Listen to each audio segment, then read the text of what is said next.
Hello guys, வாங்க இன்னைக்கு மல்லி சீரியலில் என்னெல்லாம் நடக்க போகுதுன்னு பார்க்கலாம். இப்போ தான் ஃபஸ்ட் டைம் என் சேனலை பார்க்குறதா இருந்தால் சப்ஸ்கிரைப் பண்ணிக்கோங்க. நிஷா மேடம் கதிரேசன் சார்கிட்ட பேசிக்கிட்டு இருக்காங்க. என்னதான் இருந்தாலும் நீங்கள் இவ்வளோ கேவலமாக நடந்துக்குவீங்கன்னு நான் கொஞ்சம் கூட நினைக்கலப்பா அப்படின்னு சொல்கிறாங்க. கதிரேசன் சார் சொல்கிறாங்க, கொஞ்சம் நிறுத்துறியா நிஷா, நீ என்ன தான் சொன்னாலும் நானும் ரேணுகாவும் மல்லி வீட்டுக்கு போகிறத உன்னால் தடுக்க முடியாது, நாங்கள் 2 பேரும் அங்கே போய் தான் ஆவோம் அப்படின்னு சொல்கிறாங்க.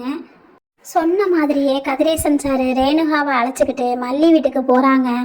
ரேணுகா காரை விட்டு நான்லாம் இறங்க மாட்டேன் போ அப்படின்னு சொல்லிட்டு கதிரேசன் சார்கிட்ட சொல்கிறாங்க.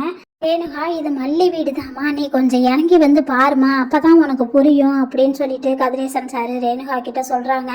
அதுக்கப்புறம் தான் ரேணுகா மேடம் இறங்கி உள்ளே போகிறாங்க. மல்லி அங்கே பார்க்குறாங்க. மல்லி சொல்கிறாங்க, இது நம்ம வீடு தான் ரேணுகாக்கா, நீங்கள் இங்கேயே இருங்க அப்படின்னு மல்லி சொல்கிறாங்க. உடனே ரேணுகாவும் சிரிச்சுக்கிட்டு ஓகே அப்படின்னு சொல்லிட்டு உள்ளே போகிறாங்க. அதுக்கப்புறம் நிஷா மேடம் ரேணுகா ஃபோட்டோவை பார்த்து சொல்கிறாங்க, இவ்வளோ நாள் கூட இருந்த என்னை விட உங்களுக்கு ரேணுகா முக்கியமாக போயிட்டாளா அப்படின்னு சொல்லிட்டு ரேணுகாவை பார்த்து, நீ எல்லாமே ஒன்னால் வந்தது தான், நீ எப்போ இங்கே வந்தியோ அப்பையிலேருந்து எங்கள் அப்பாவாவே இல்லை, நீ இங்கேருந்து போய் தொலை அப்படின்னு சொல்லிட்டு ரேணுகா ஃபோட்டோவை தூக்கி போட்டு கீழே உடச்சிடுறாங்க.